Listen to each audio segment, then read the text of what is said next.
Beyond Dopamine, the Buddha's Guide to Lasting Bliss, Jhana. Vivicheva kamehi, vivicha, akusalehi, damehi.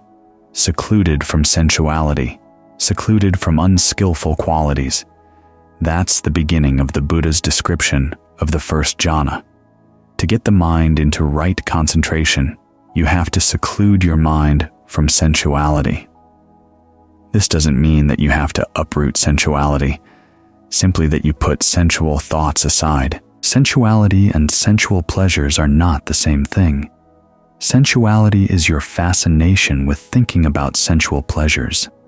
We like to fantasize about sights, sounds, smells, tastes, tactile sensations, all the narratives that go around lust, the narratives that go around our desire for food, how you want to fix the food, how you want to eat the food, or the great meals you've had in the past.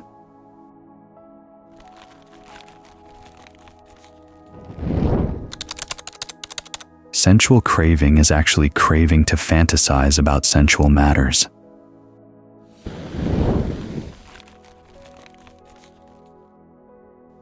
The mind has free range. The world itself offers only a limited number of sensual pleasures compared to the huge variety that the mind can think of. The pleasures themselves and the sensuality are both a challenge in the practice. They challenge in different ways, and you deal with them in different ways as well. Starting with sensual pleasures, the Buddha said, we don't try to weigh ourselves down with pain. We're not here just to do without. But, he said, if you notice there's a pleasure where, when you indulge in it, unskillful qualities increase and skillful qualities decrease, you've got to step back from that pleasure. You've got to deny yourself that pleasure, because it's going to be bad for your mind. After all, there are some sensual pleasures that are actually good for the practice. A nice quiet place, natural surroundings, a harmonious community. These all count as sensual pleasures, and they're actually very positive supports for the practice. There are others' pleasures, though, that will depend on the individual. For some people, they're no problem. For others, they're big problems. A good way to test your ability to do without sensual pleasures is to take the 8 precepts, because the precepts that get added onto the 5 are basically matters of sensory restraint. The rule against eating after noon places some restraint on your tongue. The rule against watching shows places restraint on your eyes. The rule against wearing cosmetics and perfumes, restraint on your nose. Listening to music, restraint on your ears. Lying on beds that are not luxurious or high, restraint on your body. The rule against sexual intercourse of any kind, restraint on all your senses. See how you handle these kinds of restraint. Some people have real difficulties. Others find it relatively easy. This is a typical practice for the Uposatha days, the days of the full moon, new moon, and half moons, when, in Thailand and other Theravadan countries, people take the day off, go to the monastery, and spend the day there meditating. These precepts, by limiting the pleasures of the senses, are really good for focusing you on where you really need to be focused, which is finding pleasure and concentration. So with sensual pleasures, it's a matter of selective restraint. With sensuality, though, it's a matter of trying to escape from it entirely. First, you have to see the drawbacks of that kind of thinking. When the Buddha was giving his graduated discourse, the step-by-step discourse to get people ready for the 4 Noble Truths, that would be the turning point. He would start with a talk on generosity, a talk on virtue, a talk on heaven. Heaven, of course, would be a description of the pleasures you could experience up there based on the fact that you'd been generous and virtuous down here. But then the talk would turn. He would say that actually there's a downside to sensuality. He called it not only the drawbacks, but also the degradation of sensuality. The fact that the mind becomes a slave to its sensuality and gets nothing of any value out of it. The Buddha gives lots of images to get you to think about the drawbacks of sensuality. First, there are the examples. It's because of sensuality that we have to work hard to find the money for sensual pleasures. We gain the money, and who knows if we can actually keep it. It's because of sensuality that people get into fights. Husbands with wives, parents with children, brothers with sisters, and from there, it heads out to wars between nations. People commit crimes based on sensuality, and many of them get caught and have to be punished. The canon has a very long and graphic description of the gruesome tortures meted out to criminals in those days.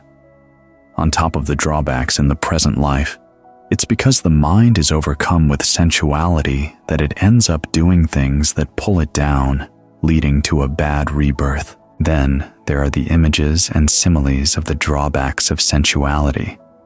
As the Buddha said, even if it rained gold coins, we wouldn't have enough for our sensual pleasures. Our minds are insatiable. Even if there were 2 mountain ranges the size of the Himalayas, totally gold, it wouldn't be enough for one person's sensual desires. So there's never going to be any satisfaction. Then there's image of the dog gnawing on a chain of bones from which all the meat has been removed. Gnawing, gnawing, gnawing, getting no nourishment at all. Just a little bit of taste. The taste of its own saliva. That's what sensual fantasies are. Your own saliva, basically. If you get attached to a particular sensual pleasure, you're going to have to put yourself in a position where it can be taken away from you. The image is of a hawk that has a piece of meat. It takes off, and other hawks, crows, and kites take after it to pull the meat away.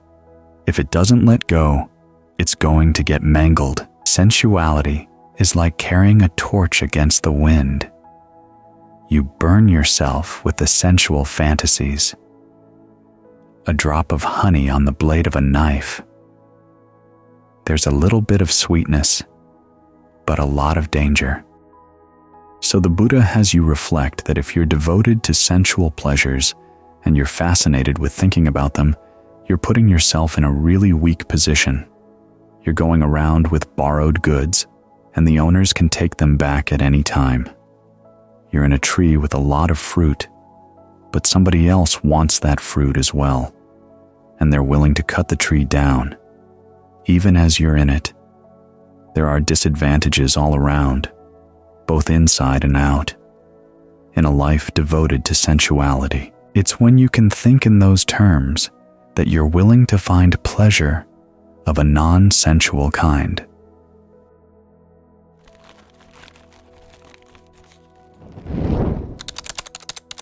The Buddha's not saying that when you practice renunciation, you should simply do without.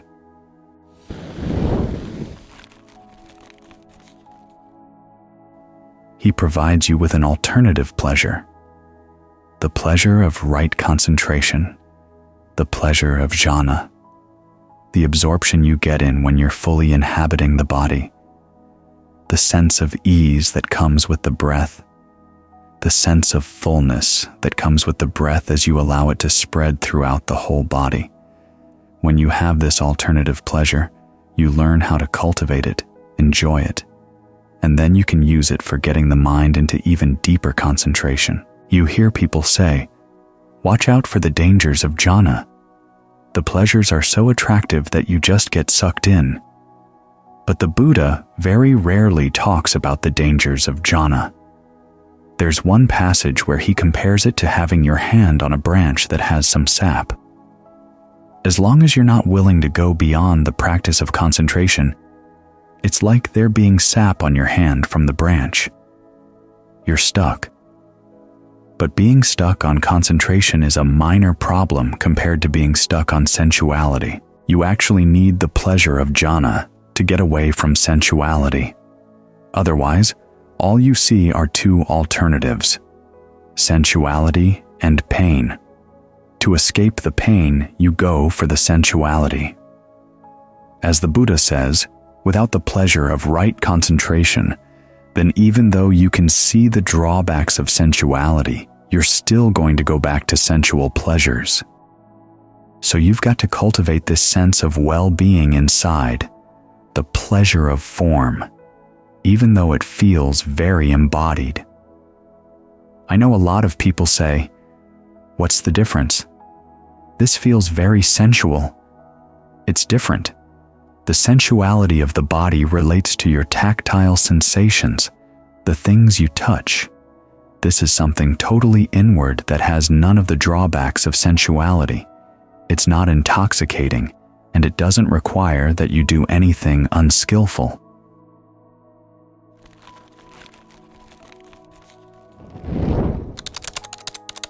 That's one of the other areas where you have to exercise restraint with sensual pleasures.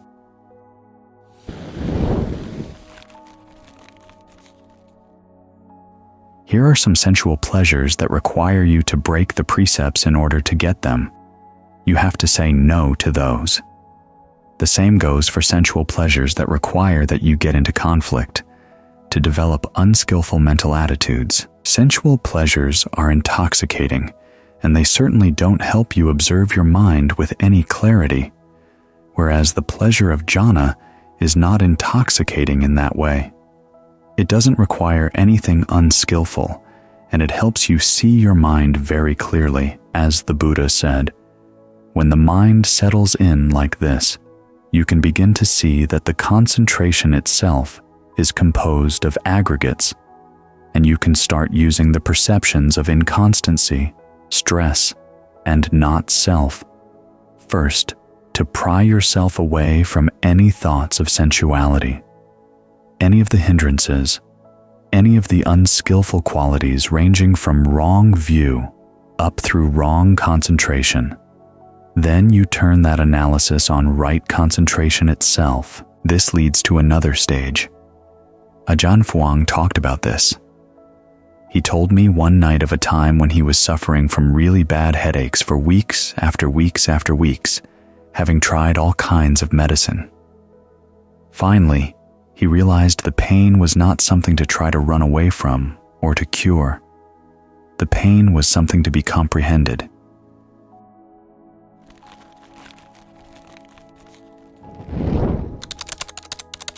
So he sat up and watched the pain.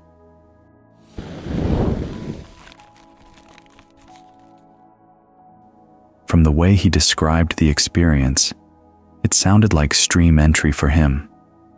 He said one of the realizations that came afterwards was that once you've been away from the senses, you come back to the senses and you realize just the fact of engaging in the experience of the senses is painful in and of itself. Even the pleasures are painful. You open your eyes, bap, and there's stress, which made me think of that sutta where the Buddha's talking about the leper. The leper cauterizes his wounds because it feels good. His relatives and friends take him to see a doctor, and the doctor is able to cure him of his leprosy. Once he's cured, then he looks back at the other lepers. Does he envy them their burning sticks with which they cauterize their wounds? Not at all. If someone were to take him into a pit of burning embers, would he willingly go? No. Why? Because the fire is hot, scorching, painful to the touch. So the Buddha asks Magandhya, the person he's talking to, is the fire painful only now that the leper has been cured? Or was it already painful to begin with? It was painful to begin with. It's simply that the leper had distorted perceptions. As the Buddha said, it's the same way once you've seen the deathless. You see that your previous perceptions of sensuality were distorted. You realize that even the pleasures of the senses are painful because you found something so much better. So, when you're dealing with sensual pleasures, it's a matter of learning how to exercise proper restraint. Restraining yourself from any pleasures that would give rise to more unskillful qualities that would require you to break the precepts. When you're dealing with sensuality, it's a matter of seeing the drawbacks, developing an alternative absorption for the mind, getting the mind absorbed in the sense of the body as you feel it from within, and finally changing your perception of sensuality altogether so that you no longer miss it.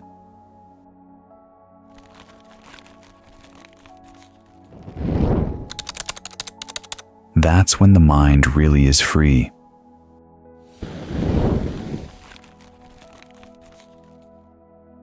Up to that point, we can be slaves to sensuality to a greater or lesser degree, but it's important that you realize that once you've gone beyond it, you don't miss it.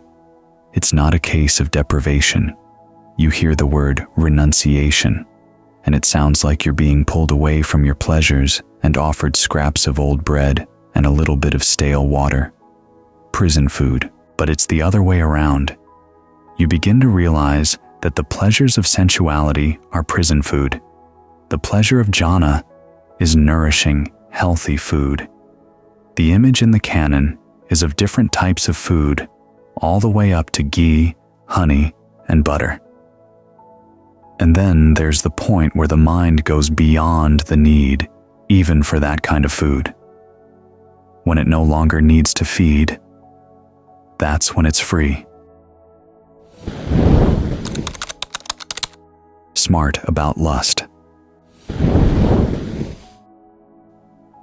A few years after I came back to the States, a friend of mine from college who was teaching at a college in the Midwest invited me to speak to his classes. He was a professor of comparative religion, and he wanted to expose his students to a real Buddhist monk.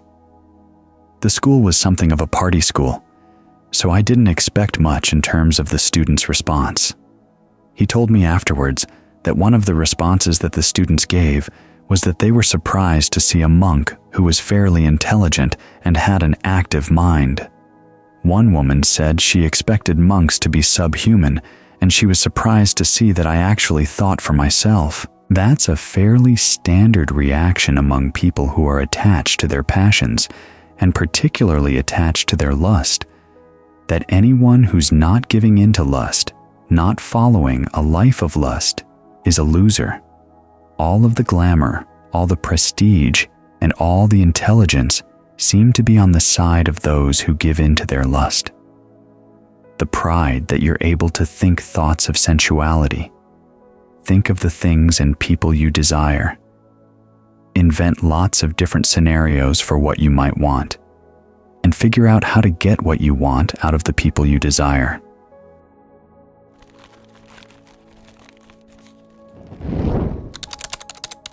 There's a belief that there's a fair amount of intelligence and creativity that goes with that.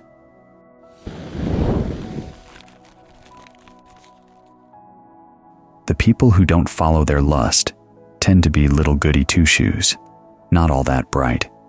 They may be wise in the sense of the wisdom of books that have little wise phrases, one on each page, but they don't have any street smarts. They don't know how to get what they really want. The basic picture is of people who are dried up, world-weary, who simply can't get it on with other people. I must admit that when I first learned about arahants having no passion, no aversion, and no delusion, their lives seemed awfully dry.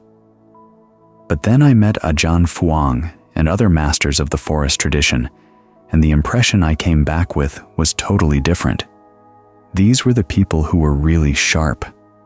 They had learned how to see that their lust, their greed, and their aversion were really dumb. They had seen through these things. They had figured them out.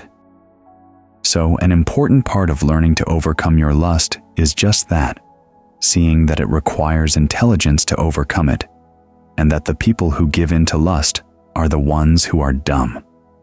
When you change your perspective that way, it tips the balance.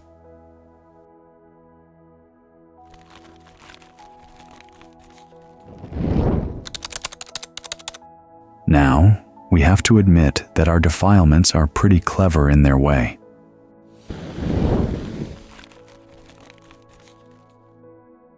They do figure out ways of getting what they want in the short term.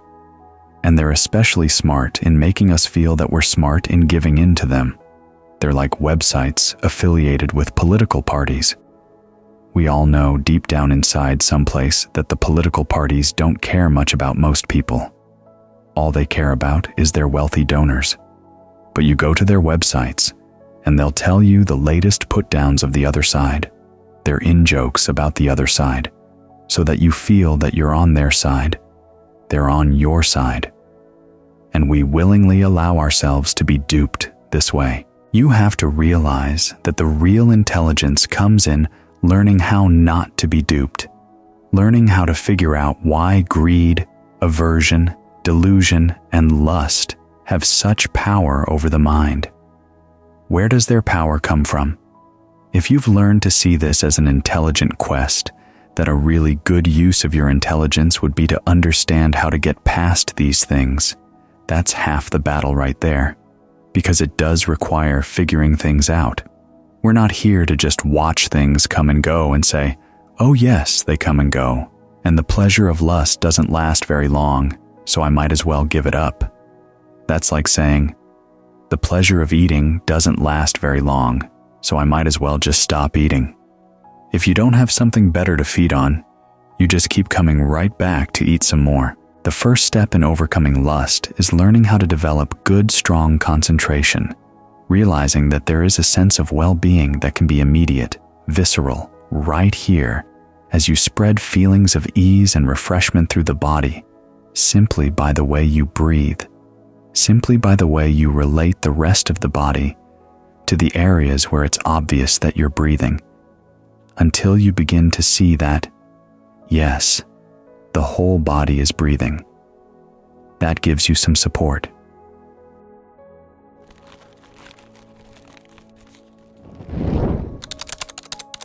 But then, the rest of the work is figuring things out.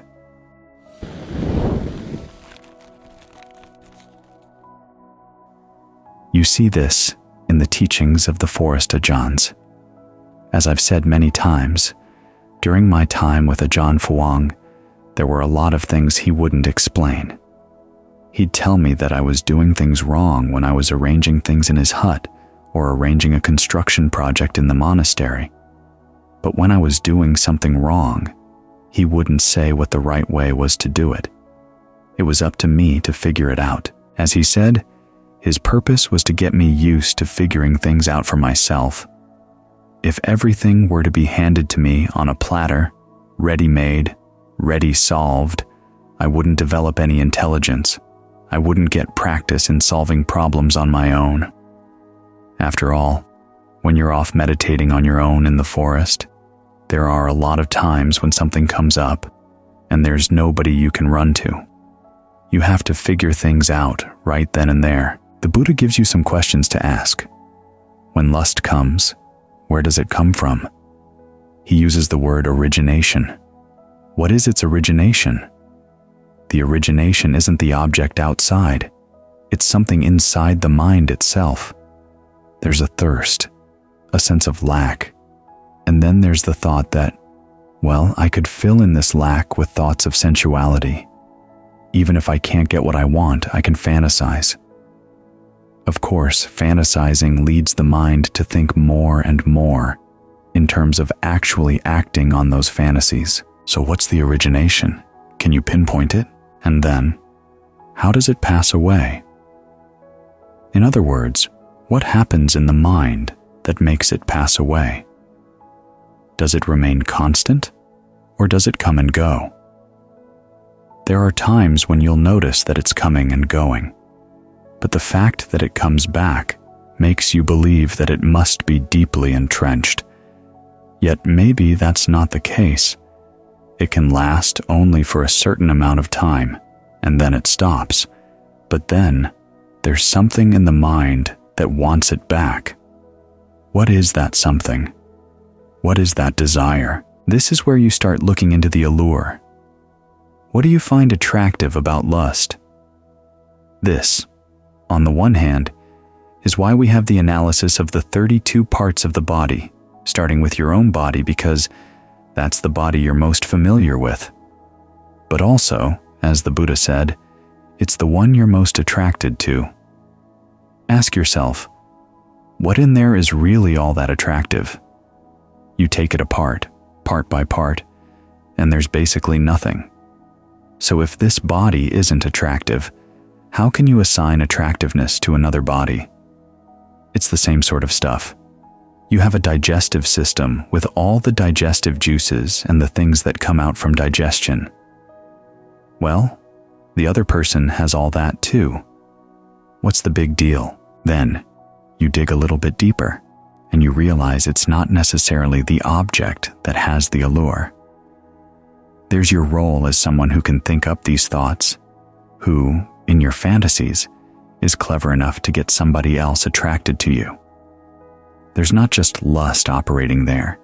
There's a lot of pride. And as I said earlier, there's that sense of intelligence. I can figure this out, how to get what I want. But then, what do you really get?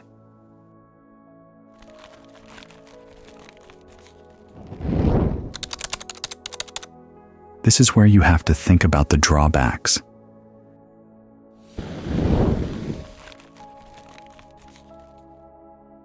As the Buddha said, there is a happiness that can come through getting past your passion, past your sensuality. The first step, as I said, is with the concentration. But then there's a higher well-being, happiness, pleasure. The Pali word sukha covers all of that comes with the deathless. Everyone who's attained the deathless says, "How stupid I was not to go for this." That's why people who gain genuine awakening don't become proud over the fact of their awakening, because they've seen how stupid they were for so long. So hold that in mind as an ideal. You haven't seen the third noble truth yet, but that's the whole purpose of the Buddha's teaching the Four Noble Truths. There is that possibility for the cessation of suffering. And it's not just a blank lack of suffering. It's a very positive well-being. Anything that stands in the way of that has a lot of drawbacks. This is why we bring out the perceptions of inconstancy, stress, and not self to help underline the drawbacks of your fantasies so that you can develop dispassion for them and gain release, escape from them. The Buddha compares sensuality to a fetter. It's like being in prison. Your defilements have managed to make the prison nice enough so that you feel like you're actually pretty clever being there, figuring out how to score a few nice things to decorate your cell. You even think that being lustful makes you attractive, so you're attractive in your prison. But it's a prison nonetheless. When you get past it, you've escaped. You're free. And now you realize how much you were oppressed before you got out.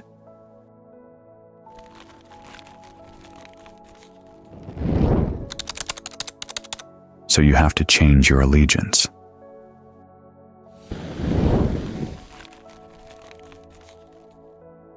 The part of the mind that thinks you're smart for indulging in sensuality has to be shown, no, that's the dumb side. The smart side, the glamorous side, is what can figure lust out and get past it. Try to be active in taking this as a challenge. Why is it that I fall for these things? Why is it that they keep having power over me? There was a famous French intellectual who decided to do a history of sexuality.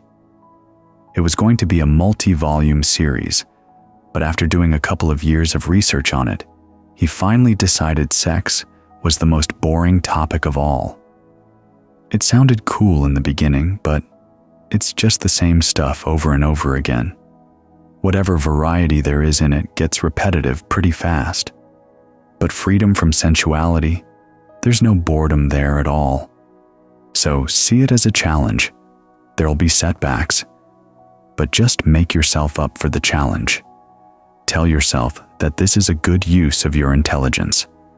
And every time you come out victorious, don't listen to the voices that say, well, you're going to give in again tomorrow, so why bother? Regard each little victory as important, because the victories can add up. You keep using your insights. When the insights don't work, you keep trying to figure out new ones, new approaches. That's a really worthwhile use of your intelligence. The intelligence that goes into sensuality and lust is pretty worthless. You're taking a good talent and trashing it. Appreciate the intelligence of renunciation and make it your sport. You're not just being wise in the sense of little books of wise sayings. You're developing street smarts of a different sort, street smarts for the noble path, and there's a real satisfaction in seeing these things through.